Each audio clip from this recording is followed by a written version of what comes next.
আমি এমন চরিত্রহীন দাম্ভিক জমিদার পুত্রকে বিয়ে করতে চাই না আম্মাজান। আপনি দয়া করে আব্বাজানকে বোঝান, সুখের জন্য যেখানে পাঠাতে চাচ্ছেন, কিন্তু আমি সেখানে অসুখে মরব। আম্মাজান, আমার এত সুখের দরকার নেই। আমি এখানে ভালো আছি। জমিদারি, রাজত্ব, অর্থ সম্পদ দিয়ে সুখ হয় না। সুখ তো স্বামীর যত্ন, ভালোবাসা, ব্যবহার আর ব্যক্তিত্ব হয়। আপনি তো জানেন ওই জমিদার পুত্র কেমন। বড় জমিদার একটু ভালো মানুষ হলেও ওনার পুত্রের মধ্যে এক সিকি ভাগও সেই গুণ আছে বলে মনে হয় না। মহলের আনাচে কানাচে রটিয়ে আছে তার দুর্নাম। অন্যরা না জানলেও আপনারা তো জানেন। তারপরে অমন মানুষের হাতে নিজের কন্যাকে কিভাবে তুলে দিতে চাচ্ছেন আব্বাজান? তার কি কন্যার জন্য কোনো ভালোবাসা নেই? আমাকে জাহান্নামে পোড়াতে নিখা দিতে চাচ্ছে? যদি তাই হয় তবে আমি পুড়িয়ে মারুক, তবুও জমিদার পুত্রকে নিকা করব না। আপনি বলতে না পারলে আমি আব্বাজানের সাথে কথা বলবো। মাহবুবা বেগম থমকে যায়। কন্যার মুখশ্রী দেখে তারও কষ্ট হচ্ছে, কিন্তু কিছু যে করার নেই। সে কি কন্যার ভালো চায় না? কিন্তু জমিদার সাহেব আবদার করলো, নিজে প্রস্তাব রাখলো, তার মান ক্ষুণ্ণ করতে পারবেন না আমিরা শাহ। জমিদারের কাছের মানুষে তার কথা কোনো দিন অমান্য করেননি, আজও করবেন না বলে সব জেনেও রাজি হয়েছে। তবে বেঁকে বসেছে কন্যা। মাহবুবা বেগম শেষে না ফেরে মেহেরজানকে দুহাতে আগলে নিলেন। একমাত্র কন্যা, বড় আদরের, তাই তো আদর করে আমিরাত শাহ নাম রেখেছিলেন মেহেরজান। অতীব রূপবতী গুরুবতী সে কন্যা। তার রূপগুণ দেখে মুগ্ধ হয়নি এমন মানুষ খুব কম জনই আছে। গ্রাম শোষে বেড়ানো কন্যার রূপ দেখে অনেকে লালসার দৃষ্টিতে তাকানোর জন্য বাহিরে যাওয়া কম হয়েছে। মেহেরজান অবশ্য মুখের উপর জবাব দেন। লোবাতুর দৃষ্টি দেখে একবার একজনের চোখে ইট ছুঁড়ে মেরেছিল। সে কি কাণ্ড হয়েছিল! তাই এখন তার গণ্ডি জমিদার মহল আর আশেপাশে অবধি সীমাবদ্ধ। মাহবুবা বেগম সর্বক্ষণ দুশ্চিন্তায় ভোগেন একমাত্র কন্যার চঞ্চলতা আর সাহসিকতা দেখে। সাহসিকতা মন্দ নয়, তবে ভালোও নয়। কোনো অন্যায় কিংবা ভুল দেখলে কাউকে ছাড় দেয় না, সেখানেই বলে ফেলে, হোক সে জমিদার কিংবা কোনো প্রভাবশালী লোক। মেহেরজান বাহুডোর থেকে সরে আসলো, আম্মাজানের উদ্দেশ্যে বলল, আমি যাচ্ছি। মাহবুবা বেগম পথ আটকালেন, জানতে চাইলেন, কোথায় যাচ্ছ? জমিদারের সাথে কথা বলতে। জানাতে আমি এই নিকে করতে রাজি নই। তোমার আব্বাজান আসুক, তার সাথে কথা বলে তারপর যে তিনি তোমার খারাপ চাইবেন না। জমিদার পুত্রের নামে শোনা কথা সত্যি না হতে পারে। আগে তো তার নামে সুনামই শুনতাম। যতটুকু দেখেছি দাম্ভিক হলেও সম্মান করে। জমিদার পুত্রের একটু দাম্ভিক হওয়া প্রয়োজন, নয়তো মানুষ ভয় পাবে কি করে? রাজ্যে কি সব ভালো মানুষের বাস? শুনুনি, জমিদার সাইফুদ্দিন নওয়াজ খানের বছর কয়েক আগের অবস্থা। তখন পাশের গ্রাম থেকে সদ্য এই মহলে এসেছিলেন জমিদার পুত্রের বাইজি। বাড়িতেই তার আসা যাওয়া কানে কানে শুনেছি। তার কতটুকু সত্যতা যাচাই করতে হবে। বাইজি গৃহে গেলেই সবাই খারাপ এমন নয়। তাদের তো মন রঞ্জনের রাখা হয়েছে, সেই কাল থেকে রাখা হয়েছে বলতে বংশ পরম্পরা হতে বাইজিদের বাস এখানে। তারা নিজেদের মতো করে থাকে, মানুষ হিসাবে তাদের উঠিয়ে দিতে পারে না। এজন্য জমিদার তাদের তাড়াননি। জমিদার সাইফুদ্দিন নওয়াজ খানের শাসনামলে তাদের কোনো সময় মহলে ডাকা হয়নি। তবে ওনার পূর্বপুরুষরা নাচ গানের জন্য যেত, ডাকতো মহলে। কত বছর হয়ে গেছে এরূপ ঘটনা আর ঘটে না। এখন হুট করে জমিদার পুত্র কেন যাচ্ছে, কী কারণে যাচ্ছে, তা বড় ভাবনার বিষয়। তাকে তো আগে এমন মনে হয়নি। মেহের না যা আশ্চর্য হলো তার আম্মাজানের কথা শুনে। অবাক করা চাহনি নিয়ে বলল, বাইজি বাড়ি যাওয়া খারাপ নয়, মানলাম তারাও সাধু, কিন্তু সারা রাত থেকে ভোরে ফেরা, সেটা কি আম্মাজান? কি কাজ রাতভর সেখানে? আর তাদের মহলের ভেতরে ডাকা হয়নি, ঠিক আছে, কিন্তু তারা যে মহলের বাহিরে যায় না তার কি নিশ্চয়তা আছে?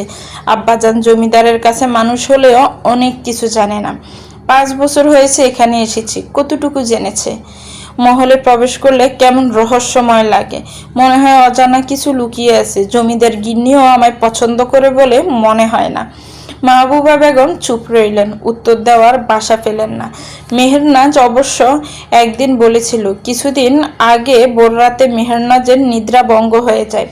কিছুতে ঘুম আসছিল না, তাই গায়ে শাল জড়িয়ে বাগানের দিকে হাঁটতে গিয়েছিল।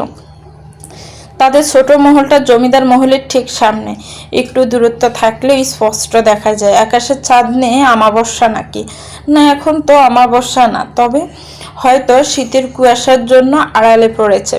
চাঁদকে আমাবস্যার মতো আজ কুয়াশা গ্রাস করেছে। মেহেরনাজ বাগানে হাঁটতে হাঁটতে কারো দাম্ভিক খড়মের আওয়াজ কানে এলো। কার পায়ের আওয়াজ? কোনো ডাকাত নয়তো, কিন্তু না, এ রাজ্যে ডাকাতের প্রভাব নেই বললেই চলে। তবে দেখতে হচ্ছে। সেই আগ্রহ নিয়ে মেহেরনাজ দেওয়াল টপকে নামলো। একটু সামনে এগিয়ে যেতেই এদিকে কারো আসার পদচারণে সে লুকিয়ে পড়লো একটি বৃক্ষের আড়ালে। তারপর যা দেখলো তাতে তার চোখ গহ্বর থেকে যেন বেরিয়ে আসার উপস্থিতি। লোকটির শরীরে শাল জড়ানো থাকলেও চিনতে অসুবিধা হলো না। মুখখানা একটুখানি দেখতে পেল। মাতাল অবস্থায় জমিদার পুত্র ঢলে পড়ে আছে তার চাচাতো ভাইয়ের শরীরে। দূরে একজন বাইজিকেও দেখতে পেল, তাদের দিকে তাকিয়েছিল। জমিদার মহলের দিকে এগিয়ে গেল তারা দুজনে। চারপাশে নজর বুলালো জমিদার পুত্রের সঙ্গী। মহলের ভেতরে যেতে সে স্তব্ধ হয়ে হেঁটে এসেছিল। সে থেকে তার ধারণা জমিদার পুত্র দাম্ভিক, সাথে চরিত্রহীন। সে চরিত্রহীন মানুষদের ভীষণ ঘৃণা করে। রাজ্যের নামে সীমান্ত নগর, গ্রামের নাম রসুলপুর, যেখানে জমিদার মহল অবস্থিত। বিশাল জমিদার বাড়ির ঐতিহ্য বহন করে তার সৌন্দর্য, তার শাসন ব্যবস্থা। সীমান্তনগর পাহাড় পর্বত সবুজ প্রকৃতিতে ঘেরা অতি সৌন্দর্যের প্রতীক রাজ্য। যেমন সুন্দর রাজ্য তেমন সুন্দর জমিদার ও প্রজা। বালোর মধ্যে খারাপ আছে লুকিয়ে বাসের সবার আড়ালে। একদিকে পাহাড়, অন্যদিকে সমতল ভূমি, উঁচু উঁচু পাহাড় জুড়েও পথ, তবে কেউ যায় না সেদিকে। সমতল ভূমিতে হয় চাষাবাদ, প্রজাদের বেঁচে থাকার সম্বলই হলো ফসল চাষ। জমিদার বাড়ির দক্ষিণ দিকে রয়েছে বিশাল জঙ্গল, সেখানে নাকি জঙ্গলি জন্তুদের বসবাস। সেই জঙ্গলে মানুষ খুব কম যায়। কাঠুরিরা দিনের বেলায় আলোয় কাছে কুলে থেকে কাঠ কেটে আনে জীবিকা চালানোর তাগিদে, জীবন বাজি রেখে। সেই জঙ্গলে অবশ্য কত মানুষ নিখোঁজ হলো। সকলে বলে জন্তুর ফেটে গেছে, এই ভয়ে কেউ যায় না বললেই চলে। এর পরেও প্রজারা বেশ সুখে দিনযাপন করছে। গড়ে অভাব অনটন থাকলেও গাল ভরে হাসে। জমিদার সাইফুদ্দিন নওয়াজ খানের শাসন ও বিচার ব্যবস্থায় সন্তুষ্টি প্রকাশ করেন প্রজারা। তারা নিজেদের ভাগ্যবান মনে করে এমন জমিদার পেয়ে। তবে পরবর্তী জমিদার হিসেবে জমিদার পুত্র কেমন হবে তা নিয়ে আজকাল তাদের মধ্যে আলোচনা চলে। জমিদার পুত্র তার পিতার মতো দয়াবান কি হবে, নাকি তারই দাদার মতো অত্যাচারী জমিদার গড়ে উঠবে? সাইফুদ্দিন নওয়াজ খান এর পিতা শরাফত নওয়াজ খান ছিলেন একজন অত্যাচারী জমিদার। প্রজাদের দুঃখ বুঝত না, কড়াই গন্ডায় কর আদায় করত, ফসল হয়নি শুনলেও ছাড় দিত না। এজন্য তাকে প্রজারা কেউই পছন্দ করত না। জমিদার মহলের কাছারি ঘরে প্রবেশ করলো আমিরাত শাহ। জমিদার সাইফুদ্দিন নওয়াজ খান কেদারায় বসে আছে, হয়তো তারই অপেক্ষা করেছিলেন। উত্তরের আশায় তার অপেক্ষা পুরুচ্ছিল না যেন। মরিয়া হয়ে উঠেছে একমাত্র পুত্রকে ভালো পথে আনতে। ধীরে ধীরে সে অধঃপতনের দিকে যাচ্ছে। এভাবে চলতে থাকলে পরবর্তী জমিদার হিসেবে তাকে সিংহাসনে বসাবেন কি করে? তার মান সম্মান শেষ হয়ে যাবে। ধীরে ধীরে প্রকাশ্যে আসছে। কালকেও একজন প্রশ্ন করল, আপনার পুত্রকে নাকি বাইজি মহলে দেখা যায়। তিনি কোনো প্রশ্ন এড়িয়ে গেলেন। তখনই কেউ দরজার বাহির থেকে ভেতরে আসার অনুমতি চাইল। অনুমতি পেয়ে আমিরাত শাহ আসতে জমিদারের হাতের ইশারায় কাছারি ঘর থেকে চলে গেল দুটো রক্ষে। পাশে বসে বলেন জানতে চাইল তারই কন্যার উত্তর। কি বলিল তোমার কন্যা? সে কি রাজি এ নিকা করতে? আমিরাতের চোখ মুখ শুকনো, বুঝতে পারছে না কি জবাব দেবেন। তার কন্যা রাজি নন। জমিদার সাইফুদ্দিন নেওয়াজ ভীষণ চতুর মানুষ, মুখ চোখ দেখে ধরতে পারলো। তার বিচক্ষণ চোখ বলে দিল উত্তর, তবুও জানতে চাইল। আমিরাত শাহ খানিকক্ষণ চুপ করে রইল। বুকের ভেতরটা যেন বার হয়ে উঠেছে, কণ্ঠে কাঁপন, মুখ শুকিয়ে গেছে। তবুও জবাব না দিয়েও উপায় নেই। জমিদার সাহেব, আমার কন্যা রাজি নয়। জমিদারের চোখ মুখ মুহূর্তেই বদলে গেল। রাগে যেন শরীর কেঁপে উঠল। শীতল দৃষ্টি মুহূর্তে রং বদলালো। আত্মসম্মানে আঘাত লেগেছে তার। জমিদার পুত্রের বেগম হওয়ার জন্য কত শত কন্যার প্রস্তাব আসে, সেখানে রাজি না হওয়া তার সম্মানে আঘাত প্রাপ্তের সমানই। তীক্ষ্ণ দৃষ্টিতে তাকিয়ে রইলেন আমিরাতের পানে। রাজি নয় মানে? আমার পুত্রকে কি সে উপযুক্ত মনে করে না? এই সাহস সে কোথা থেকে পায়? আমিরাত মাথা নিচু করে বললেন, ক্ষমা করবেন জমিদার সাহেব, কন্যার বয়স হয়েছে, তারও নিজস্ব মতামত আছে, জোর করে তো নিকা করা যায় না।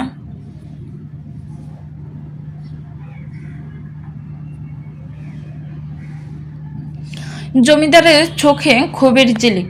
মেয়েটাকে তার পছন্দ হয়েছে, তার পুত্রের সহিত সে কেবল রুখে দাঁড়াতে পারে।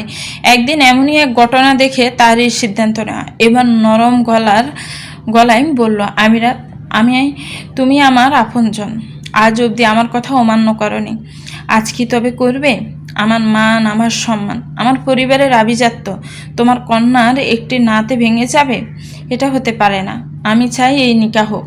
আমার পুত্রের বেপথুর জীবন আমি জানি, কিন্তু আমার বিশ্বাস তোমার মেয়েকে ঘরে ফেলে হয়তো সে পথের দিশা পাবে, সে ভালো পথে আনতে পারবে।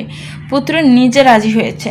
তাছাড়া আরেকটা কারণ আছে, তোমার অজানা নয় নিশ্চয়ই। না হলে এই রাজ্যের দায়িত্ব কে নেবে?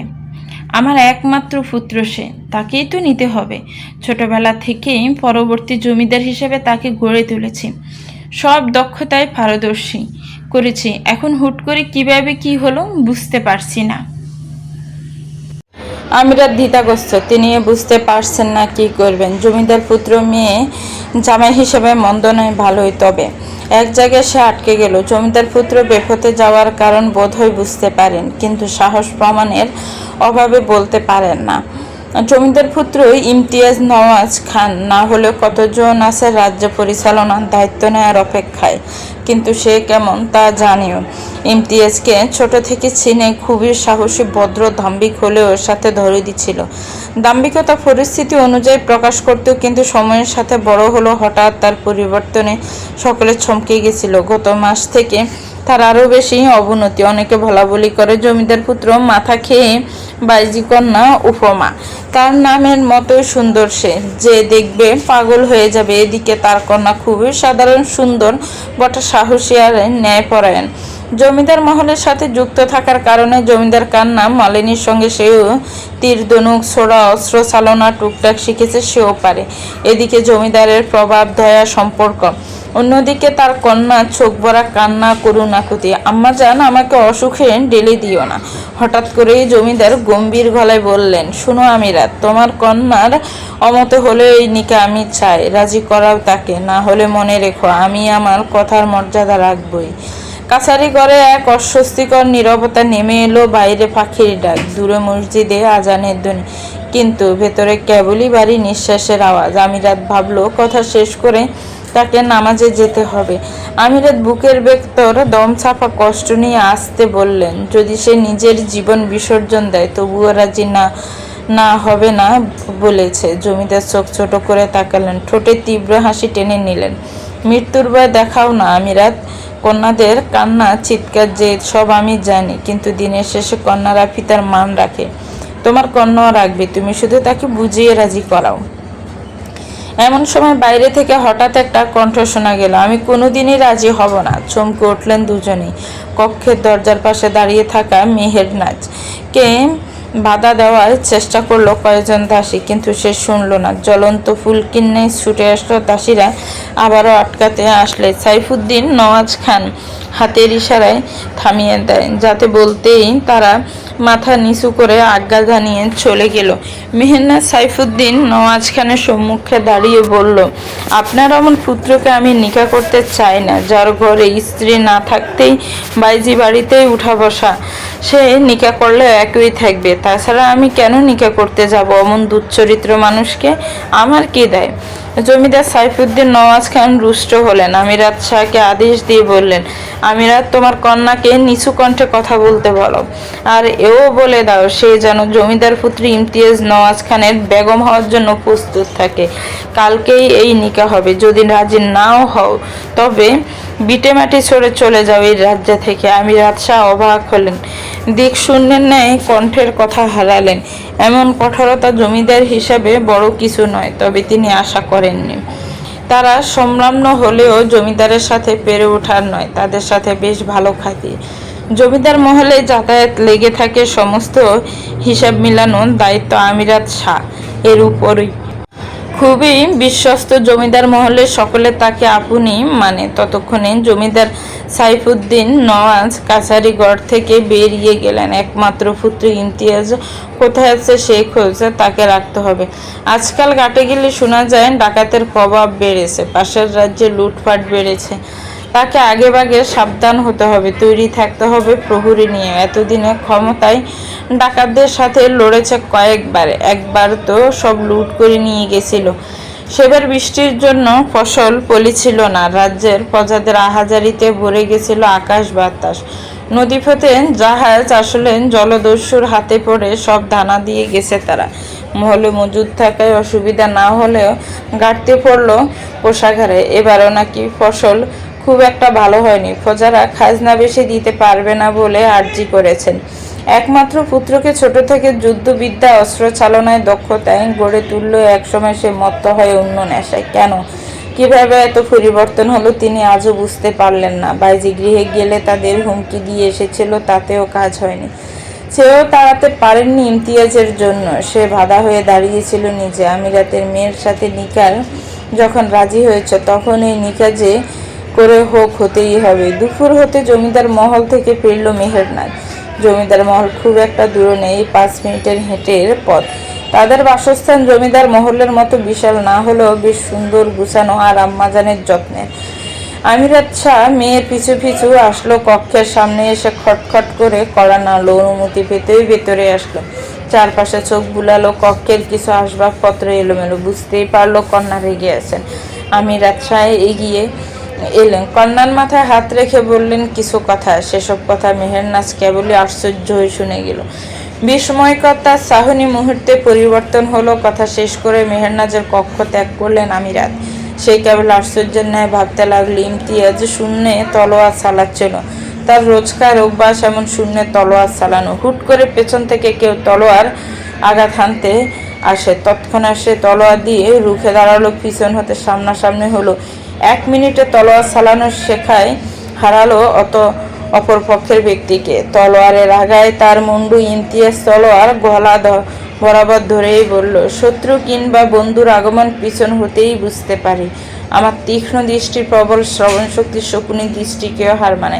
তুই আর এমন কি? মাটি থেকে উঠে পড়ল মাহমুদ। ইমতিয়াজের মুখোমুখি হয়ে শুধালো, নিজের ভালো কি বুঝতে পারে? সময় মানুষকে ভালো মন্দের হিসেব মেলাতে শেখায়। আমি সময়ের তালে চলছি, সময় পুরোলেই হিসেব বসবো। নিকা করছো আমিরাত কন্যাকে। জমিদার পুত্র ইমতিয়াজ নওয়াজ খানের বেগম কেবল সেই কন্যাই হবে। আমি দেখতে চাই কি আছে তার মধ্যে। মাহমুদের নিশ্চুপ থাকলে এছাড়া উপায়ই বা কি? ইমতিয়াজ তলোয়ারখানা তুলে প্রিয় মিত্রর ঘাট ধরে হাসি মুখে জমিদার মহলের ভেতরে প্রবেশ করল। মেহেরনাজ নিস্তব্ধ হয়ে বসে আছে। সীমান্ত নগরের জমিদার পুত্রের বেগম হতে তাকে প্রস্তুত হতে হবে। বুকের ফাজরে তীব্র যন্ত্রণা অনুভব করলো। মহলে তার প্রায় পদাচরণ হয়। জমিদার সাইফুদ্দিন নওয়াজের ছোট কন্যা মালিনী তার প্রাণ প্রিয় সুখী, কিন্তু পুত্র তার চোখের বিষ হয়ে উঠেছে কিছুদিন পূর্ব হতে। লোকটিকে সে মোটেও পছন্দ করে না। আগে দেখলেও দূরত্ব বজায় রাখতো, এখন খুব একটা দেখা হয় না। সে প্রায় সময় আড়ালেই থাকতো। জমিদার মহলে আসলে মালিনীর কক্ষে থাকতো। অন্দরমহলে পুরুষ মানুষের প্রবেশ নিষেধ, কেবল মহলের পুরুষেরা বাদে। তবে তারা খুব কমই যেত, ব্যস্ত থাকতো নিজেদের কর্মে। কয়েক প্রহর ফেরলে তার নিখা হবে ওই মানুষটার সাথে যাকে সে পছন্দ করে না। ঘৃণা জমে আছে তার অন্তঃপটে। বাতাসে গুঞ্জন শোনা যায়, ভাইজি বাড়িতে তার অর্ধরাত্রি কাটে, মাতাল হয়ে ডলে পড়ে থাকে। এই গুঞ্জন মোটেও মিথ্যা নয়। আগে ছিল না এমন, হঠাৎ 1 মাস থেকে এমন হয়ে গেছে। মহলের বাহিরের মানুষজন না জানলেও মহলের ভেতরের কাছের লোকজন ঠিকই জানে। সত্যি একদিন মানুষের সামনেও আসবে, হয়তো দেরিতে। এই দেরিতে সাইফুদ্দিন নওয়াজ খান আটকাতেই পুত্রের নিখা করাতে চান। মেহেরনাজ ভীষণ অবাক হলো সেই ক্ষণে, যে ক্ষেত্রে জানতে পারল জমিদার পুত্রের মতামত নিয়ে প্রস্তাব রেখেছিলেন জমিদার সাইফুদ্দিন নওয়াজ। কেন চান তিনি তাকে? বিশাল জমিদার মহলের বেগম হওয়ার সবার স্বপ্ন হলেও সে চায় না অভিশপ্ত জীবনে জড়াতে। তার কাছে জমিদার মহল অভিশপ্ত লাগে, আধিপত্য, ক্ষমতা, নিপীড়ন আর অপছন্দ। জমিদার গিন্নি খুব একটা চোখে পছন্দ করে না তাকে। ভাবতে ভাবতে মেহেরনাজ পালঙ্ক হতে উঠে পড়ল। একপাশে যত্নে পড়ে থাকা খঞ্জরটা হাতে নিয়ে নেড়ে দেখলো। জানালার দিকে দৃষ্টি রাখলে উড়ে যাচ্ছে কিছু সাদা পায়রার যাক। এগুলো জমিদার মহলের পায়রা। জমিদার গিন্নি শখ করে পুষেছেন, বেশ যত্ন করে খাওয়ান তাদের। সেদিকে দৃষ্টি রেখে মনে মনে ভাবলো, এই বন্দি পায়রার ন্যায় সেও কি বাধা পড়বে ওই মহলে? আধিপত্য ঐশ্বর্যের মাসে সে কি মুক্তি পায়রার ন্যায় আনন্দ ডানা মেলতে পারবে, নাকি শিকলবন্দি সম্পর্ক জড়িয়ে চোখের জল ফেলতে হবে? বেলা গড়িয়ে যাচ্ছে, মেহেরনাজ এখনো গোসল সারেনি। মাহবুবা বেগম কয়েকবার বলে গেছে গোসল করে যেতে, কিন্তু সে ঠায় বসে আছে, চোখ মুখে লেগে আছে কত শত চিন্তার রেশ। তবে মুখ দেখা বোঝা মুশকিল, কি নিয়ে চিন্তিত। হাতের খঞ্জরিটা বারবার খুলছে আবার লাগাচ্ছে। গণমুখশ্রীতে চিন্তার বদলে হিংস্র দেখে গিয়েছে। তারই মধ্যে কক্ষের দরজায় কড়া নাড়ল কেউ। মেহেরনাজ অনুমতি দেওয়ার আগে হুড়মুড়িয়ে প্রবেশ করলো। তার বুঝতে বাকি রইল না কে এই কাজ করতে পারে।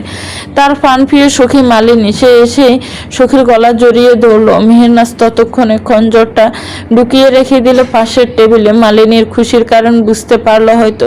তখনই সে আনন্দের সহিত প্রকাশ করলো তার ব্যক্ত। সখী, তুই আমার ভাবি বেগম হবি? কি আনন্দ লাগছে! কাল থেকে তুই আমার আশেপাশে এক মহলে থাকবি। কত গল্প করত, রাত জেগে আসর জমাবো। মালিনী শত কথা বলেও মেহেরনাজ চুপ। মালিনী কথা বন্ধ করলো।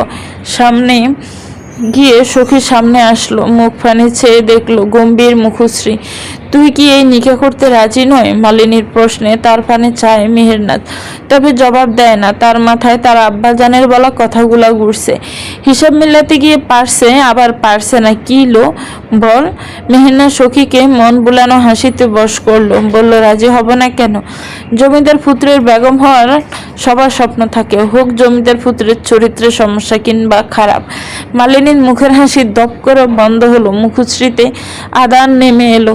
সে বুঝতে পারলো তার সখী তার ভাইজানের কথা বলছে। মেহেরনাজ চাইল সখীর মুখখানে। আদার মুখখানা দেখে হাসলো, বলল, ভুল কিছু বলেছি?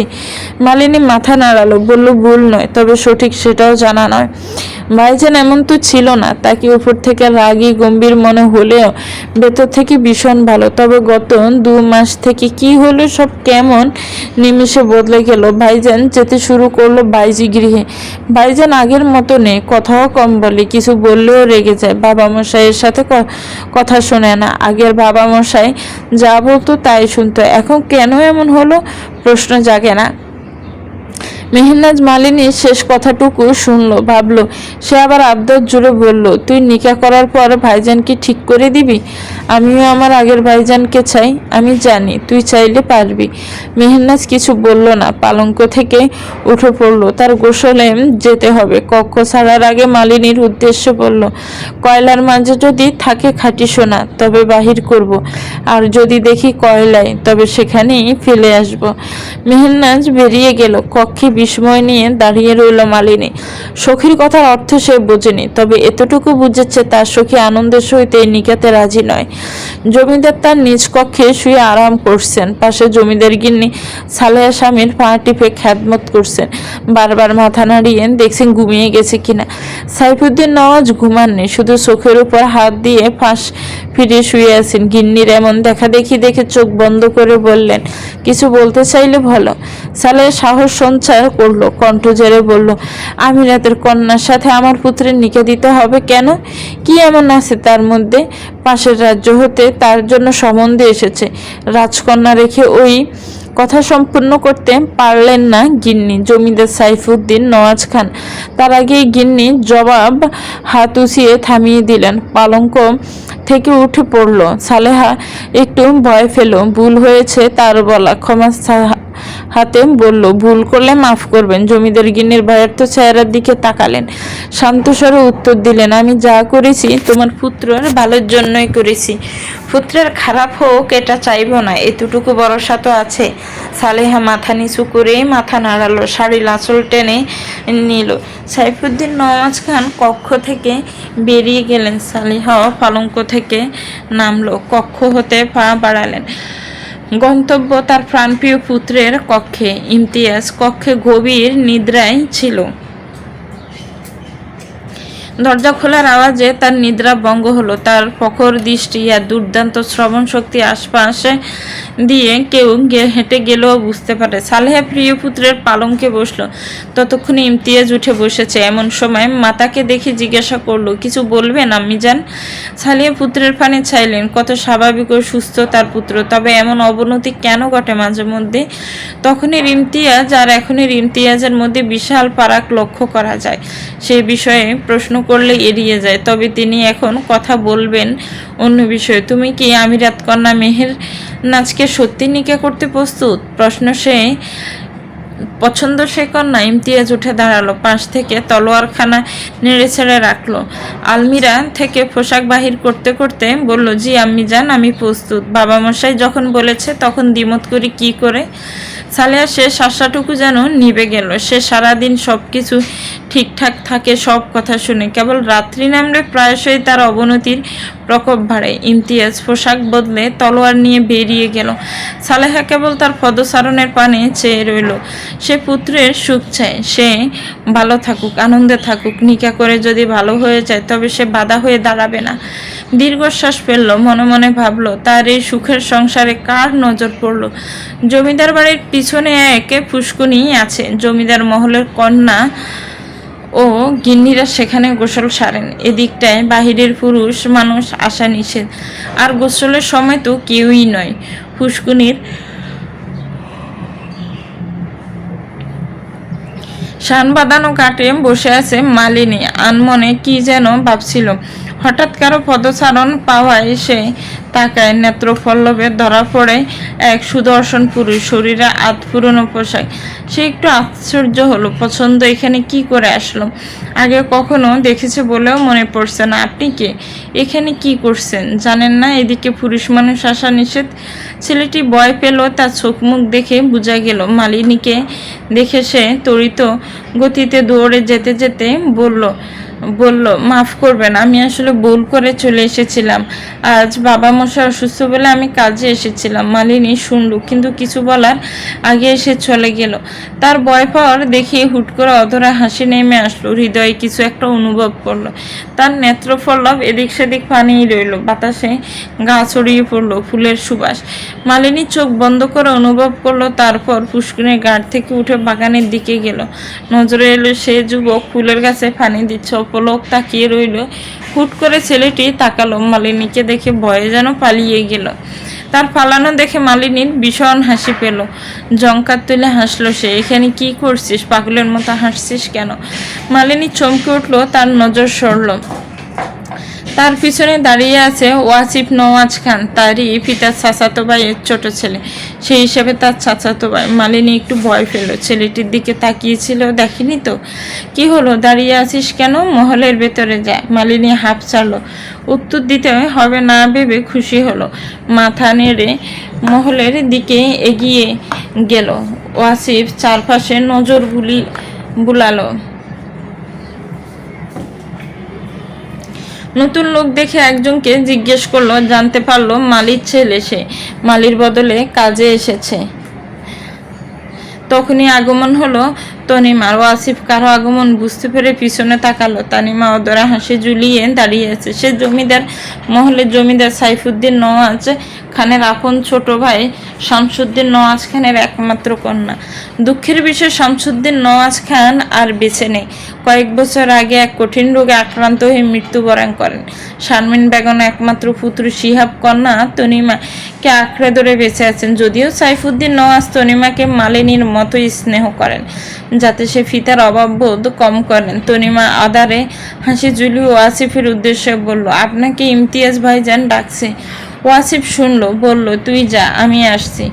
খানিক বাদে তনিমা একটু দাঁড়িয়ে রইল। আসিফ ব্রু কুচকে তাকালো, আবার জিজ্ঞেস করলো, শিহাব কবে আসবে? ভাইজান তো বলে বেরিয়েছে কয়দিন পর ফিরবেন। ওয়াসিফ যেতে বলল, কিন্তু সে আবারও দাঁড়িয়ে রইল। সে আবার চোখ গরম করে তাকাতেই তনিমা দৌড়ে পালালো। ওয়াসিফ নজর রাখলো এবার দূর প্রান্তে। তার ভাবনা অন্য কিছু, সব কিছু কেমন নিতেজ লাগে, আগের মতো কিছুই নেই। ভাইজান ডেকেছে, তাকে মহলে যেতেই হবে। সেই মহলের দিকে পা বাড়ালো। মহলের প্রবেশ করতে দেখা মিলল তারই বড় ভাইজান জাবেদের সঙ্গে। সে জিজ্ঞেস করলো, কোথায় যাচ্ছিস? ভাইজানের কক্ষে। উত্তরে সে আর কিছু বলল না। স্বাভাবিকভাবে দুজন দুদিকে চলে গেল। শারমিন বেগম তাদের দুজনের গতিবিধি লক্ষ্য করলো। পিছনে শাহানা ওদরে হাসি ঝুলিয়ে তাকিয়ে আছে যে সামনে দুজন দুপথে কার ফানে চেয়েছে বোঝা মুশকিল। রসাই করে রান্না চলছে। সালেহা রান্না করছে, তারই পাশে হামিদা বসে রয়েছে। রান্না কাজে দুজন সাহায্যকারী দুজন রয়েছে, তাহেরা ও ফাহিমা। তারা সাহায্য করছে কাটাকুটিতে। শারমিনের শরীর খারাপ, তাই সালেহা তাকে বিশ্রাম নিতে বলেছেন। সালেহা চুলোয় পায়েস বসিয়েছেন। রেবেকা মতিগতি বোঝার চেষ্টা করে আশেপাশে নজর বুলিয়ে ফিসফিস করে বলল, বুবু তুমি কি করে আমিরাত কন্যাকে পুত্রবধূ করতে রাজি হলে? মহলে তো সুযোগ্য কন্যা ছিল। আমিরাত কন্যা খুব একটা সুবিধার না, জানো নিশ্চয়ই। জানি রে, রূপবতী অতি রূপ কিন্তু ধ্বংসের কারণ হতে পারে। সালেহা পায়েসের কথা ভুলে বসলো। লাড়কি থামা গেল। কিছু বলার পূর্বে উপস্থিত হলো এক দাসী। সে জানলো রেবেকাকে ডাকছেন জমশেদ নওয়াজ খান। তিনি হুড়মুড়িয়ে ছুটলেন। তার আসল কাজ হাসির করা শেষ। আগুনে ঘি ঢেলেছেন, বাকিটা আপনা আপনি জ্বলবে। রাত্রি নেমেছে, কুয়াশায় চারপাশটা ঢাকা পড়েছে, শীত করছে বেশ। মেহেরনাজ গায়ে শাল জড়িয়ে হেসেলে উনুনের পাশে বসে আছে। মাহবুবা বেগম রান্না বসিয়েছেন। মাটির হাঁড়িতে এক পাশে ভাত, আরেক পাশে হরিণের মাংস আমিরাত জমিরাত মহল থেকে এনেছিলেন। মাহবুবা রান্নার ফাঁকে ফাঁকে মেহেরনাজের অভিব্যক্তি বুঝে কিছু জানতে চাইল, কিন্তু তার হলো না। আমিরাত শাহ সেখানে উপস্থিত হলো। মেহেরনাজ মাথা তুলে চাইল, আর বিচক্ষণ নেত্রে ধরতে পারলো কিছু আর্জি হয়েছে। আর বলার আগে এসে জানতে চাইল, কি বলবেন আব্বাজান? কন্যার এরূপ ধারণায় তিনি বিস্ময়ের সাথে খুশি হলেন। বললেন, ইমতিয়াজ তোমার সঙ্গে কথা বলতে চেয়েছে। মেহেরনাজ সঙ্গে সঙ্গে স্পষ্ট ভাষায় জানালো, নিকার আগে কোনো কথা নেই। যখন তিনি আগেই রাজি হয়েছেন তবে যা কথা নিকার পরে হবে। কথাগুলো জোরে বলেছিল মেহেরনাজ। বাহিরে দাঁড়িয়ে থাকে ইমতিয়াজের কানে পৌঁছালো সেই শব্দগুলো। তার কপালে গাঢ় ভাঁজ পড়লো। এমন ধীর কণ্ঠ শুনে সে বিমূঢ় হলো। আগে কয়েকবার তার নজরে আসলো, তেমন সাক্ষাৎ তাদের হয়নি। কিছু বুঝে ইমতিয়াজ বাহির হতে আমিরাতের উদ্দেশ্যে বলল, চাচাজান আপনি আসেন, যা কথা সব নিকার পরেই হবে। অপেক্ষা তো আর মাত্র কয়েক প্রহর। শেষের কথাটুকু মেহেরজানের কানে বাজতে থাকলো। আজান পড়তে মেহেরনাজ উঠে দাঁড়ালো। আমিরাত কন্যাকে সঙ্গে নিয়ে হেসেল থেকে বাহিরে হলো। কিছু কথা বললেন, মেহেরনাজ শুধু শুনে গেল। বাহির হইতে দেখা মিলল ইমতিয়াজ নওয়াজ খানের। বক্ষের সঙ্গে হাত জড়িয়ে কালো রঙের শাল জড়িয়ে দাঁড়িয়েছে। মেহেরনাজ একবার নজর বুলিয়ে মাথা ওড়না টেনে চলে গেল, পেছনে আর ফিরে তাকালো না। আমিরাত কিছু বলছে, সেদিকে তার মনোযোগ নেই। ইমতিয়াজ পলক ফেলল না, স্থির নেত্রে চেয়ে রইল হবু বেগমের পানে ঠোঁট থেকে। গভীর রজনী, শুনশান গ্রাম, স্তব্ধ জমিদার মহল, কোনো শোরগোল নেই। বাহির হতে হওয়ার বেগ ছুটে আসছে, দমকা হাওয়ায় নাড়িয়ে দিচ্ছে অন্দর মহলে থাকা সমস্ত পর্দা। দুলতে থাকলো সমান তালে। প্রচণ্ড শব্দে কারো নিদ্রা ভঙ্গ হলো, পলঙ্ক হতে উঠে বসলো। কারো পদচারণের আওয়াজ শোনা যাচ্ছে, নিঃশব্দ সেই পদচারণ। তবে কেউ একজন ঝাঁকনা পড়াতে কানে পৌঁছালো সেই আওয়াজ। মহলের ভিতরে মিটিমিটি আলো জ্বলছে। মহলের সিংহদ্বারে ও গোড়াশালে মশাল জ্বলছে। নিঃশব্দ পদচারণ করা লোকটি ধীরে ধীরে মহল থেকে বাহির হলো, গেল একদম মহলের পিছন দিকে। ভয়ে ভয়ে পিছু নিল কেউ। সামনের লোকটি তা খেয়াল করলো না। ধীরে ধীরে এগিয়ে গেল লোকটির পিছু নিয়ে। বীর রাতে দিকটায় বেশ অন্ধকার। সামনের লোকটির গায়ে কালো শাল জড়ানো, তাই বোঝা মুশকিল কে সে। হুট করে হওয়ার বেগে ভারলো। চোখে বালু পড়তে চোখের সামনে হাত মেলে ধরলো। একটু পর চোখ খুলে দেখে সামনে কেউ নেই। চারপাশে নজর দিল না, কেউ নেই। কোথায় গেল? আশাহত হয়ে পিছনে ঘুরল। গন্তব্য নিজ স্থান, পা বাড়ালো সেদিকেই, কিন্তু তার উপস্থিতি টের পেয়ে পিছিয়ে তাকালো। চিৎকার দিয়ে উঠল, ভোরের সূচনা ঘটেছে, ধরণীতে সূর্যের আলো সঞ্চার করেছে সবে। কুয়াশার চাদরে ঢাকা পড়ে আছে সূর্যের রোশনি, রোদ নেই, কনকনে শীত, কাঁপছে বাহু। রাজ্যের বাহু প্রজা আছে যাদের শীতের পোশাক কেনার সামর্থ্য নেই। জমিদার সাইফুদ্দিন নওয়াজ খান মাঝে মধ্যে রাজ্যের মানুষদের সাথে সাক্ষাৎ করতে যান। আজও এমনই একটি দিন। ঘোড়াশাল হতে তার প্রিয় ঘোড়া নিয়ে বেরিয়ে পড়ল পাশের এক গ্রামে। বেশ কয়েক মাস হলো সেই গ্রামে যাওয়া হয়নি। আজ ঘুরবে, প্রজাদের দুঃখের কথা শুনবে নিজ কানে। ইমতিয়াজ উপস্থিত হলে সামনে তার আব্বাজানের ছুটে যাওয়া ঘোড়াটির পানে রইল। সিংহদ্বারের পর কে জিজ্ঞেস করলো, আব্বাজান কোথায় গেলেন? জমিদার মশাই পাশের গ্রামে গেলেন, সেখানে নাকি ওনার বিশেষ কিছু কাজ আছে, সাথে প্রজাদের সাথে দেখাও হবে। ইমতিয়াজ আর উত্তর করলো না। আশফাক সে তীক্ষ্ণ নজর ঘুরালো, আগত হলো মনস্থির করে আসা স্থানে। স্বাভাবিকভাবে হেঁটে চললো সামনের পানে। কেউ তাকে দেখে আশ্চর্য হলো। কিভাবে সে স্বাভাবিক? এক পা দু পা করে এগিয়ে গেল, থামলো গিয়ে হবু বেগমের মহলের সামনে।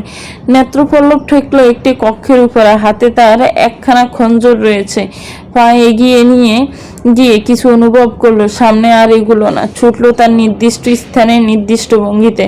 পিছন থেকে কেউ আড়াল হলো, ছেয়ে রইল, বুঝার চেষ্টা করলো, আসলো আবার চলে গেলেও কেন?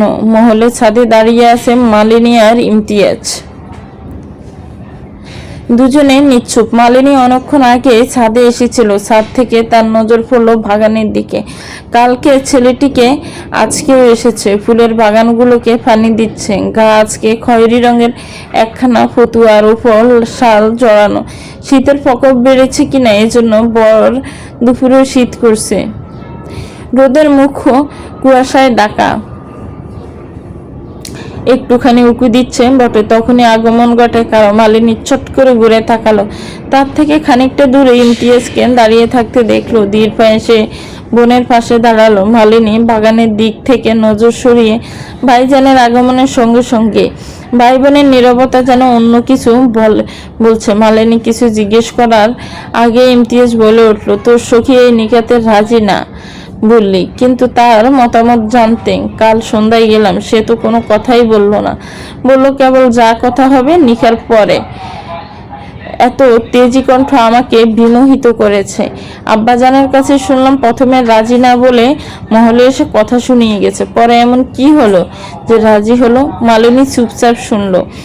একটা কথা বলবে ভাবছে, কিন্তু ভয়ে আবার বলতে পারছে না। যদি ভাইজান রাগ করে।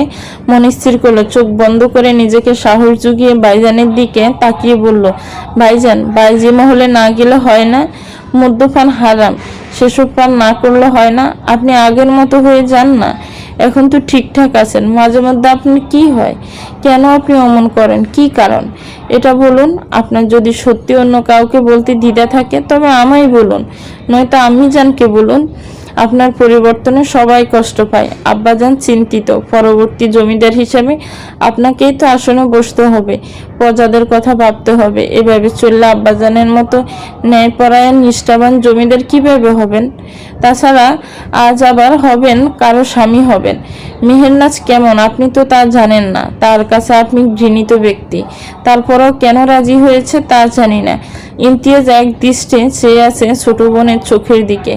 এতক্ষণ নিশ্চুপ হয়ে শুনলো সব কথায়। মালিনী গড় গড় করে সব বললো, এখন কিছুটা ভয়ও লাগছে। ভাইজানের দৃষ্টি উপেক্ষা করে নিচু করে রাখলো। দেখতে পেল এক জোড়া পা ছাদ ত্যাগ করলো। মালিনী মাথা তুললো। ততক্ষণে ইমতিয়াজ চলে গেছে। উত্তরবিহীন প্রশ্ন নিয়ে দাঁড়িয়ে রইল সে। কেন তার ভাইজান প্রত্যুত্তর করলো না? আছে কি এর মধ্যে কোনো রহস্য? আসরের আজান পড়তেই সবার তাড়াহুড়ো শুরু হলো। নামাজ শেষ হলে নিকা পড়ানো শুরু হবে। মেহেরনাজকে সাজানো হয়েছে জমিদারি ঐতিহ্যের দামি শাড়ি, কত কত গহনা। সালায়া বেগম নিরস মুখে নিজ হাতে সাজিয়েছেন পুত্রবধূকে। হামিদা আর শারমিনও ছিল, তারা শুধু দেখেছে। মালিনী মেহেরনাজের পাশে বসে আছে, সখীর হাতখানা জড়িয়ে নিল। এক দৃষ্টিতে তার পানে চেয়ে মুচকি এসে বলল, মাশাআল্লাহ ভাবিজান, আপনাকে বেনারসিতে সুন্দর লাগছে, যে কেউ দেখলে নজর সরাতে পারবে না। রেবেকা চোখ মুখ বিশালো, মুখ বাঁকানো, কারণ নজরে পড়লো মেহেরনাজের দৃষ্টি সালেহার পানে। বোঝার চেষ্টা করছে তার অভিব্যক্তি। দূর থেকে কন্যার পানে চেয়ে আছে মাহবুবা বেগম। আমিরাত স্ত্রীকে ডাকতে এসে থমকে গেলেন। কক্ষের দরজা থেকে মেয়ের মুখখানে স্পষ্ট দেখা যাচ্ছে। দামি অলংকার আর শাড়িতে চকচক করছে, অপরূপ সুন্দর লাগছে তাদেরই কন্যাকে। আমিরাত স্ত্রীর কাঁধে হাত রাখলেন। মাহবুবা বেগম চমকে উঠলেন, পিছনে ঘুরে আমিরাতকে দেখে শান্ত হলো, চোখের জল মুছে বলল, নামাজ শেষ, ওনারা এসেছে? আমিরাত মাথা নাড়ালো। মাহবুবা বেগম ছুটলেন খাবারের ব্যবস্থা কেমন তা দেখতে। আমিরাত জমিদার সাইফুদ্দিন নওয়াজকে এলেন, বসলেন সোফায়। ইমতিয়াজও উপস্থিত হয়েছে। অবশেষে কাঙ্ক্ষিত সময় এলো। সমস্ত নিয়ম মেনে 3 কবুলে নিকাহ সম্পূর্ণ হলো। মেহেরনাজ কবুল বলতে গিয়ে থমকে দাঁড়িয়েছিল। আমিরাতের মুখ পানে চেয়ে চোখ বন্ধ করে বলে ফেলল, কবুল কবুল কবুল। সে জড়িয়ে গেল ইমতিয়াজ নওয়াজ খানের সঙ্গে। আজ থেকে সে তার বেগম। জমিদার পুত্রের নামে নিজেকে সঁপে দিল নাকি বলি দিল ভেবে পেল না মেহেরনাজ। এর মধ্যে খাবার পরিবেশন শুরু হলো। সকলে খাবারে ব্যস্ত। মেহেরনাজ বসেই রয়েছে। তখনই আমিরা তার জমিদার সাইফুদ্দিন নওয়াজের আগমন ঘটে। তিনি মালিনী এবং সকলের উদ্দেশ্যে বললেন, তোমরা সকলে বাহিরে যাও, মেহেরনাজের সাথে গোপন কথা আছে। সকলে আদেশ পাওয়া মাত্র বেরিয়ে গেল। কক্ষ রয়ে গেল 3 জন। আমিরাত নিচ্ছুক। সাইফুদ্দিন নেওয়াজ মেহেরনাজের সামনে দাঁড়ালো। সে তাকালো জমিদারের দিকে। দৃষ্টি লক্ষ্য করে বুঝতে পারলো কিছু কথা আছে যা বাতাসকেও শোনানো যাবে না। বাতাসের কান আছে, বয়ে যেতে পারে সে কথা। গভীর রজনী। মেহেরনাজ জমিদার মহলে নতুন কক্ষের পালঙ্কে বসে আছে। হ্যাঁ, এটা ইমতিয়াজ নওয়াজের কক্ষ। কক্ষ জুড়ে রয়েছে হ্যারিকেনের আলো, ফুলের সমাহার। মেহেরনাজ পালঙ্ক থেকে নামলো, পা বাড়ালো বিশাল কক্ষের বিশাল জানালার দিকে। সেখান থেকে দেখা যায় মহলের সামনের পুরো দৃশ্য। হঠাৎ চোখে পড়ল কিছু। ভ্রু কুঁচকে এলো মেহেরনাজের। হুট করে হারিয়ে গেল সে ভ্রম নাকি বিভ্রান্তি। মেহেরনাজ জানালা হতে কক্ষের ঠিক মাঝখানে দাঁড়ালো। ভারী শাড়ি অলংকার আর ভালো লাগছে না। খুলে ফেললো সব অলংকার। হঠাৎ চোখ পড়লো অর্ধ খোলা আলমারির দিকে। কিছু একটা ঝুলে আছে। ধীরে ধীরে এগিয়ে গেল। আলমিরার হাত দেওয়ার আগে কেউ তার হাতখানা ধরে ফেললো। মেহেরনাজ প্রথমে চমকে উঠলো। কে সেই ব্যক্তি তার বুঝতে পারলো। মেহেরনাজের পিঠ ঠেকেছে ইমতিয়াজের বক্ষ বরাবর। হাতের আঙ্গুলগুলো তার আঙ্গুলের ফাঁকে সরানোর চেষ্টা করলো, কিন্তু পারল না। ইমতিয়াজ মেহেরনাজকে সামনে ঘুরিয়ে হাত দুটো চেপে ধরলো, উদরে গিয়ে ঠেকলো। অনুমতি ছাড়া আলমিরা হাত দিচ্ছিলে কেন? কি আছে ওখানে তোমার? পোশাক তো এখনো রাখোনি। তবে মেহেরনাজ ধাক্কা দিয়ে ছাড়িয়ে নিল, বলল, কেন? গোপন কিছু রয়েছে যা আমি জানলে ক্ষতি হবে? অবশ্য গোপন তো সব কিছুই জানি। ইমতিয়াজের অদরের ঠাট্টার হাসি দেখা দিল। সেই হাসিতে মুগ্ধ হয়ে যেতে পারে কত নারী। সে মেহেরনাজের কাছে এসে বলল, গোপন সব কিছু জেনেছ, এবার আমায় জানো? মেহেরনাজ যেন ছিটকে গেল। বলল, যে হাতে অপবিত্র নারী স্পষ্ট করেন সেই হাতে আমায় ছুতে আসবেন না, ঘৃণা লাগবে। অন্য নারীকে ছুঁয়েছি, তুমি দেখেছ? অন্য নারীর গৃহে অর্ধরাত্রি যাপন করেন, নিশ্চয় সাধু পুরুষ শাস্তে নয়। মেহেরনাজের স্পষ্ট উত্তর। কোনো বনিতা ছাড়া কথা বেশ উপভোগ করল। ইমতিয়াজ ঠোঁট প্রসারিত করে অট্টহাসি হাসল। পালঙ্কে বসে জবাব দিল, মসজিদে যারা যায় সবাই কি সাধু ব্যক্তি? তাদের অন্তরে পাপ নেই? পবিত্র স্থানে পাপ নিয়ে যেতে পারলে অপবিত্র স্থানে পুণ্য নিয়ে যাওয়া যায় না?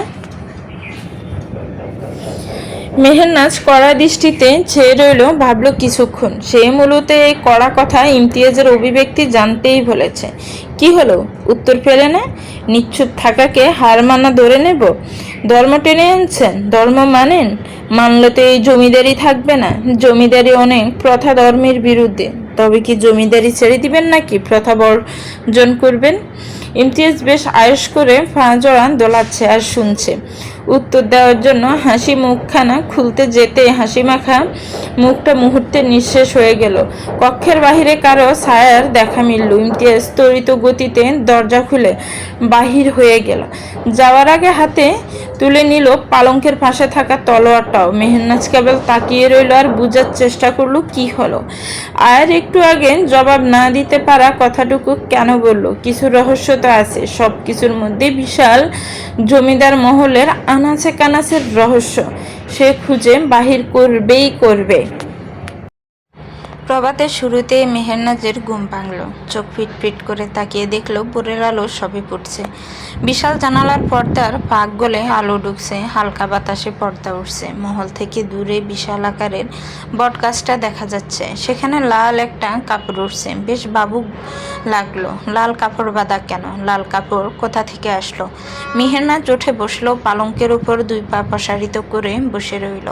পুরো কক্ষে নজর বুলালো, কেউ নেই। ইমতিয়াজ কিংবা তার তলোয়ারটাও নেই। তবে কি আজও সে বাইজি গৃহে? সে নিজের ভাগ্য নিয়ে উপহাস করল, বলল নিজ হস্তে নিজ ভাগ্য নষ্ট করলাম। কয়লার মধ্যে আসলে কি আছে হিরে, নাকি শুধুই নিকষ কালো কয়লাই রয়েছে? কক্ষের বাহির থেকে হঠাৎ দরজায় ঠক ঠক শব্দ হলো। মেহেরনাজ পালঙ্ক থেকে নেমে দরজা খুলে দিল। চোখের সামনে উদয় হলো ইমতিয়াজের মুখখানা। বরাবরের ন্যায় ঠোঁটের কোনো তির্যক হাসি লেগে আছে। মেহেরনাজের রাগ লাগলো, ঘৃণা হলো কিছুটা। ইমতিয়াজ বলল, আমাকে খুঁজছিলে? ফিরলেন কেন? সেখানে থাকতেন। নিকা করারও কোনো দরকার ছিল না, ভাইজি তো আছেই। তাদের মহলে এনে থাকতেন। আমাকে কি প্রয়োজন? আপনার লজ্জা করে না? চি, আপনার আব্বাজান কেমন আর আপনি কেমন, ভাবেন না এসব? অবশ্য লজ্জার আস্তরণ থাকলে তো মাতাল হয়ে আনন্দ ফুর্তি করতে যেতেন না। ইমতিয়াজ মেহেরনাজের কথা শুনেও কিছু বলল না। দরজা পেরিয়ে পালঙ্কে গিয়ে বসে, গায়ের শালটা শুয়ে মারে কক্ষের এক পাশে। এবার মেহেরনাজের উদ্দেশ্যে বলল, এক গ্লাস পানি দাও তো। মেহেরনাজ শুনল না। পানি না পাওয়াতে ইমতিয়াজ বন্ধ চোখ জোড়া খুলল। ব্রুকুসকে তাকালো। মেহেরনাজ ঠায় দাঁড়িয়ে আছে। সে উঠে দাঁড়ালো, কক্ষের দরজা বন্ধ করলো। মেহেরনাজের দিকে সে কুটিল হাসল। হুট করে তাকে ফাজাকুলে তুলে নিল। মেহেরনাজ হকচকিয়ে গেল। হুট করে নেওয়াতে ভয় পেয়ে ইমতিয়াজের গলা জড়িয়ে ধরল, মাথা ঠেকল শক্ত বক্ষে। যখন খেয়াল করলো সে গলা জড়িয়ে ধরেছে, তৎক্ষণাৎ ছেড়ে দিল। বলল, ছেড়ে দিন। ইমতিয়াজ দপ করে ছেড়ে দিল। মেহেরনাজ পড়ল পালঙ্কের উপর। কোমরে একটু ব্যথা পেলেও প্রকাশ করল না। চোখগুলো তার জ্বলে উঠল। জ্বলে জ্বলে চোখ দুটো ইমতিয়াজের দিকে। সে মুচকি হাসছে। এবার মেহেরনাজের পাশে বসল, একদম কাজ ঘেঁষে গায়ে ঘা লাগিয়ে। মেহেরনাজ সরে যেতে চাইল, সরে যেতে দিল না। বাহু চেপে নিজের দিকে ঘোরালো, উদরে হাত রাখলো, কাঁধে থুতনি রেখে বলল, সারা রাত কক্ষেই ছিলাম, তাকিয়েছিলাম এক ঘুমন্ত নারীর পানে। অপুরুষ সৌন্দর্যের অধিকারী সে নারী। আমাকে বলছে আমি নাকি ছিলাম অন্য গৃহে। দেখো তবে নিজের দিকে। চুলের রজনী বন্ধনী আর হাতের বালা কোথায়? মেহেরনাজ চুলে হাত দিল, হাতেও দেখলো নি। ইমতিয়াজ হাসল, বলল, আমি খুলে দিয়েছি। হাতে মাথায় রেখে ঘুমানোর অভ্যাস আছে। ব্যথা পাচ্ছিল, অসুবিধে হচ্ছিল। এবার থেকে আর অসুবিধা হবে না। আজ থেকে স্বামীর বক্ষে মাথা রেখে ঘুমাবে, ঠিক আছে? মেহেরনাজের লজ্জা লাগলো, সাথে কিছুটা ঘৃণা। আজ যে না যাক, কোনোদিন তো যায় সেই গৃহে। তার ভাবনার মাঝে কাঁধে ঠোঁট ছোঁয়ালো ইমতিয়াজ। মেহেরনাজ কেঁপে উঠল, চোখ বন্ধ করলো আবেশে। প্রথম কোনো পুরুষের স্পর্শ সে পেল। কিছু মনে হতে ছিটকে সরে গেল। ইমতিয়াজ কিছু বলার আগে দরজার বাহির থেকে মালিনীর কণ্ঠ ভেসে আসলো। মেহেরনাজ দরজা খুলে দিল। কক্ষে মালিনী উপস্থিত হলো। মেহেরনাজ দম ফেলল, বাঁচল সে। আর একটু কি হচ্ছিল? মালিনী বলল, শাড়ি বদলিয়ে রসুইঘরে চলো, আম্মাজান তোমাকে ডাকছে। নতুন বউ আজ রান্না করতে হবে। মেহেরনাজ ব্রুকুসকে তাকালো মালিনীর দিকে। মালিনী হয়তো বুঝতে পারলো তার তাকানের অর্থ, তাই জিজ্ঞেস করার আগেই উত্তর দিল, আম্মাজান বলেছেন ভাবি বেগম আর তুমি ডাকতে। তুমি আমার সম্পর্কে এখন বড় ভাইজানের স্ত্রী, সেই মর্যাদা দিতে হবে, আম্মিজানের আদেশ। মেহেরনাজ প্রত্যুত্তর করল না, পিছনে ইমতিয়াজের দিকে তাকালো। সে তারই ফানি চেয়ে আছে। মালিনী তার হাতে থাকা শাড়িখানা মেহেরনাজের হাতে দিল। ভাইজান আছে? তাই মালিনী চলে যাওয়ার প্রস্তুতি নিল। পিছন থেকে ইমতিয়াজ ডেকে বলল, তুই থাক, আমি যাচ্ছি। মালিনী আবার কক্ষের মধ্যে আসলো। ইমতিয়াজ বেরিয়ে গেল। মেহেরনাজ নিঃশ্বাস ছাড়ল। দরজা বন্ধ করে এসে বসলো। মালিনী এবার প্রাণ খুলে সখীর সাথে কথা বলতে শুরু করলো। তার তো বকবকানির শেষ নেই। কথায় কথায় সে বলে উঠল, তুমি নাকি পায়ে ব্যথা পেয়েছিলে, ক্ষত হয়েছে? মেহনাজ চমকালো, দৃষ্টি আশ্চর্যের ন্যায় মালিনীর পানে। সে তো অবুজের ন্যায় চমকানো চেহারাটার দিকে চেয়ে আছে। জিজ্ঞেস করলো, চমকালে কেন? তোকে কে বলেছে আমার পায়ে ক্ষত হয়েছে? কে আবার? ভাইজান বলল, এবং ওষুধ লাগানোর জন্য আমাকে বলে আনলো। মালিনীর কথা শুনে স্তব্ধ হলো। সঙ্গে সঙ্গে বাম পায়ের দিক থেকে খানিকটা শাড়ি উছালো। প্রায় হাঁটুর কাছে ছোট একটি ক্ষত। কিন্তু ইমতিয়াজ জানলো কিভাবে? মেহেরনাজ একটু ভয় পেল। ক্ষত তো বলতে গিয়েও আটকে গেল। তার মানে সে রাতে ওই কক্ষেই ছিল, আমি ঘুমিয়ে যাওয়ার পর এসব করেছে। মালিনী আবারও জানতে চাইল, কিভাবে ক্ষত হয়েছে? কালকে পড়ে গিয়েছিলাম দাঁড়ালো মতো কিছু একটার উপরে, তাই আজকে মনে হয় মহলে আসার সময় এক বাচ্চা দৌড়ে এসে জাপটে ধরল। তখনই আঘাতের উপরে পাতলা আস্তরণটা উঠে গিয়েছিল। ও আচ্ছা, আমি ভাবলাম অন্য কিছু। মেহেরনাজ ভ্রু কুঁচকালো, কপালে সূক্ষ্ম বাস ফেলে জিজ্ঞেস করলো, অন্য কিছু কি? মধুচন্দ্রিমা বাদ দিয়ে ভাইজানের সাথে যুদ্ধ করছিলে নাকি? কথাটুকু বলে মালিনী দাঁত বাহির করে হেসে ফেলল। মেহেরনাজের কপালের বাঁশ শিথিল হলো, হাতের শাড়িখানা রাখলো। মালিনী নিয়ে চলল ফুসকুনিতে গোসল করতে। রসুইঘরে রান্না বসিয়েছে মেহেরনাজ। মোটামুটি সব রান্না পারে বলে ঝামেলা পোহাতে হলো না। পোলাও, মাংস আরও 2 পদ রান্না হয়েছে। এখন বাকি শুধু মিষ্টি কিছু বানানো। তারপরে রয়েছেন সালেহা ও শারমিন। রেবেকা দাঁড়িয়ে আছে, দেখছে আর মুখ বেঁকাচ্ছে। রসুইঘরে সাহায্যকারী নতুন একজন এসেছে, নাম সাবিনা।